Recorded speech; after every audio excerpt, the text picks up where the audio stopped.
Foi o primeiro mês desde janeiro que a gente teve um índice mensal de inflação abaixo de 1%, foi 0,4%. Agora tem também essa questão do cenário internacional e os impactos que ele tem aqui para o Brasil. Esse fenômeno, essa situação de alta da inflação, de alta dos preços na média, não é uma restrição aqui do Brasil, não é único para o nosso país. Os Estados Unidos, né, os norte-americanos estão tendo de se acostumar forçadamente também com essa alta de preços. Na Europa também, o Banco Central Europeu teve de recorrer à alta de juros para controlar a inflação. Então, na sequência, conversar com o senhor, viu, professor, sobre essa questão internacional. Vou dar destaque aqui para os Estados Unidos, mas a partir disso, para a gente avaliar o cenário internacional na economia, gasolina e alimentos pressionaram e a inflação nos Estados Unidos atingiu o maior patamar em 40 anos neste mês de maio. Então, se para o Brasil foi o primeiro mês desse ano com um índice de inflação abaixo de 1%, lá para os Estados Unidos é o maior índice nos últimos 40 anos. Como é que o senhor avalia esse cenário internacional e, claro, os impactos aqui para o Brasil, professor? Me ouve melhor agora, né, Rubens? Bem melhor, bem melhor. Que bom.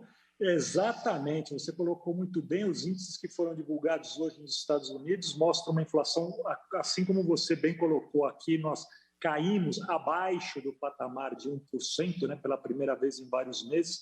Nesse mês, os Estados Unidos atingiu 1% no índice divulgado, né, e elevou a inflação anual, lá, anualizada de 12 meses, né, para 8,6%, que, como você observou, é a maior inflação dos últimos 41 anos. Então, assim como nós, né, e outros países, o mundo inteiro enfrenta um processo inflacionário, um surto inflacionário importante, causado por desarranjo na cadeia de suprimentos, na cadeia logística, por conta, primeiro, da Covid, logo na sequência, por conta da guerra entre Rússia e Ucrânia, por conta da crise em commodities de energia, boa parte vinda da Rússia, de alimentos, parte da própria Ucrânia, com fertilizantes que afetam a produção agrícola de outros países, como, né, afeta aqui no Brasil.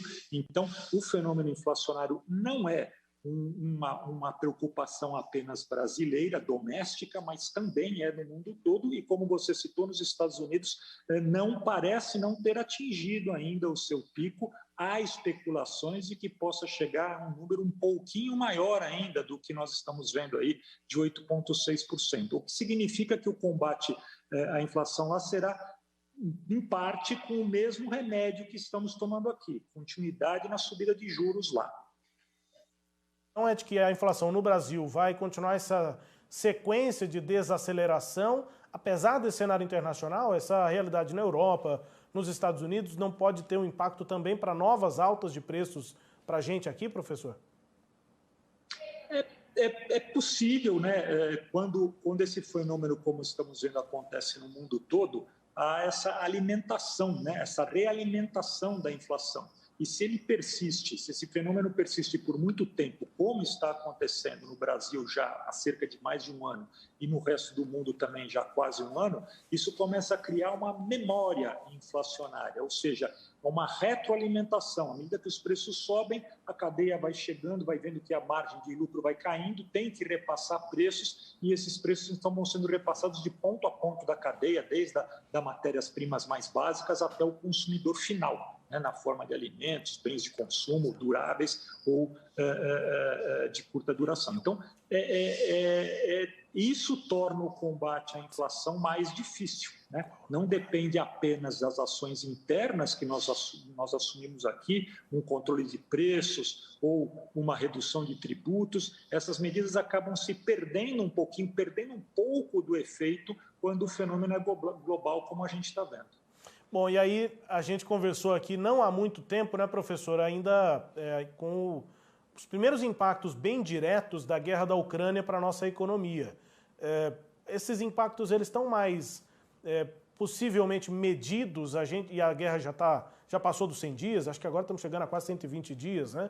Então, assim, é um conflito que vai continuar e por mais que haja uma decisão que não parece estar próxima de encerrar o conflito, mesmo que essa decisão viesse, a guerra não se termina assim tão rapidamente. Então, depois de tanto tempo, tantos dias de conflito, os impactos para a economia mundial e principalmente aqui para o Brasil já estão mais medidos, controlados? Como é que se pode avaliar? os impactos estão conhecidos, isso é uma verdade, porém eles continuam existindo, né? O fato da guerra estar mais prolongada não diminui os efeitos dos impactos negativos, né? Nós continuamos com boicotes, né, com cortes de comércio às exportações da Rússia, então a Rússia continua e cada vez mais pressionada, né, com relação aos seus bens, principalmente de energia. Isso afeta, né, principalmente a Europa, mas acaba acarretando também problemas logísticos para o resto do mundo.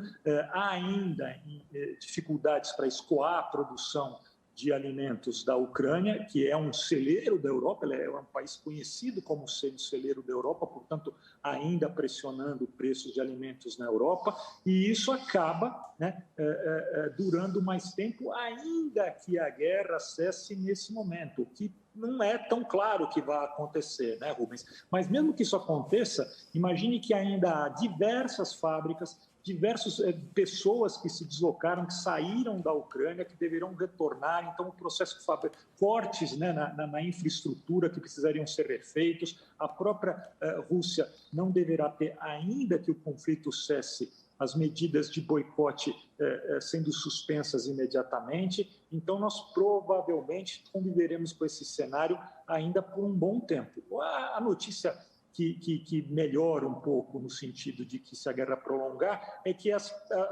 empresas já começam a buscar alternativas para escoamento dos produtos, começam a buscar alternativas de substituição, de produção de outros países. Então, isso, ao longo do tempo, traz uma amenização do efeito, mas é lento, e por isso o combate da inflação será tão difícil e tão demorado. É claro que tem muitos impactos para o mundo inteiro, né? Uma guerra sempre é muito triste, mas eu percebo, tenho a impressão, professor, de que essa guerra na Ucrânia, sendo os dois países o que são, né, nas suas economias, na produção de gás, enfim, na passagem de gás para a Europa, me parece que essa guerra já tem um saldo importante para a Europa, mas também para o mundo, de reavaliação ainda mais intensa, mais rápida sobre as nossas matrizes energéticas. Acho que isso na Europa é um debate muito intenso. Isso acaba indo também para as outras partes do mundo. Acho que esse é um impacto bem geral dessa guerra, né? Não há dúvida nenhuma, né?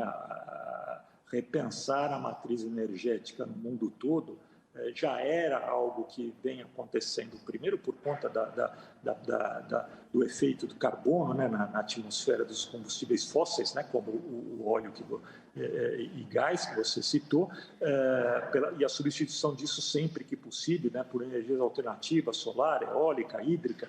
Então, essa matriz, de fato, o Brasil até tem uma certa vantagem competitiva, né, com relação aos demais países na possibilidade de avançar mais rapidamente nessas matrizes, e isso, ao longo do tempo, poderá fazer uma diferença muito grande no cenário internacional com relação a novas economias que poderão se beneficiar, né, desses novos tipos de energia. Há um potencial para o Brasil aí que, obviamente, nós aqui brasileiros esperamos que seja bem aproveitado. E para finalizar, professor, qual é o cenário para 2023 na visão do senhor? Eu perguntei sobre isso na última entrevista e aí vou ser bem direto aqui. O cenário é otimista, positivo para a inflação, para a geração de emprego, de renda no Brasil em 2023? Ou depende de como o mercado, enfim, a economia vai reagir ao resultado da eleição, professor?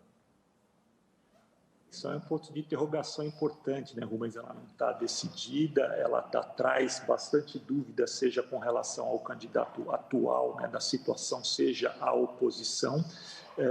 São dois pensamentos, são duas correntes ideológicas diferentes, ainda que do ponto de vista econômico haja pouca margem de manobra para quem vai assumir o novo governo com relação ao rigor nos gastos públicos, ao controle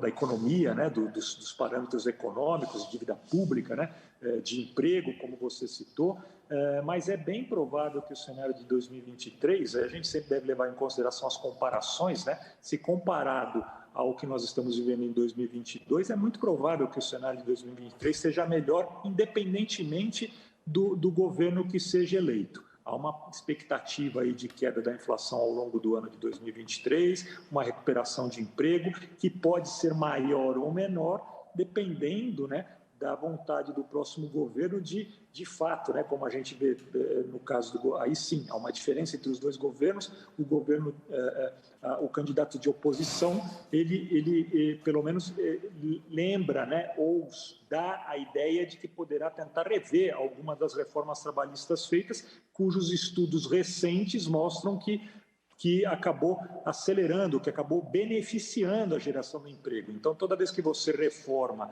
né, traz uma reforma no sentido de engessar de novo, né, a CLT, né, e as relações trabalhistas, isso pode gerar um impacto negativo no emprego. Então, essa é uma pequena diferença entre os dois governos na área de emprego, pequena do ponto de vista ideológico, mas que pode afetar o crescimento do país lá na frente. Por outro lado, se o governo, se o mercado financeiro e o empresarial entender, né, que tanto um governo quanto o outro irão seguir as regras de mercado, irão respeitar as agências reguladoras, irão respeitar os contratos vigentes, então a gente não deverá ter um impacto muito forte no que se diz respeito à economia para o ano que vem. Deverá ser melhor do que o que a gente está experimentando nesse ano.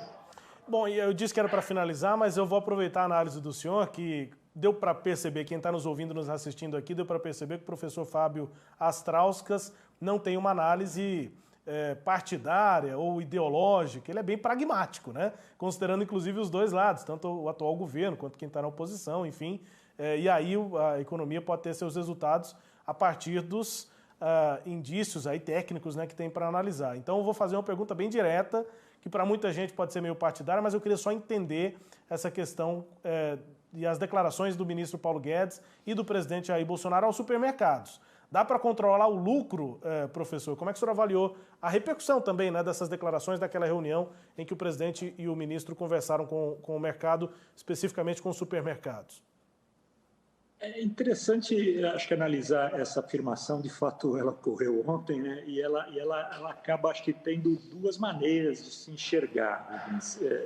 A primeira maneira é que, seja lá quem esteja no governo, essa primeiro não é uma afirmação, não é um pedido, né, novo ou inédito por parte de um governante. Nós já tivemos essa situação lá atrás. Aliás, ela era muito comum antes do Plano Real, né? Quando nós tivemos até aquele episódio dos fiscais do Sarney, para quem é mais velho vai lembrar disso, que pedia que as pessoas fossem às ruas fiscalizar o aumento de preços, né, que os aumentos não subissem. Isso não se faz por decreto. Porém, também é quase que impossível pedir para um governante, principalmente em ano eleitoral, que ele não faça algum tipo de apelo nesse sentido, né? Porque é um apelo simpático, principalmente para as camadas mais pobres da população, que vem toda vez que vão ao supermercado os preços crescerem.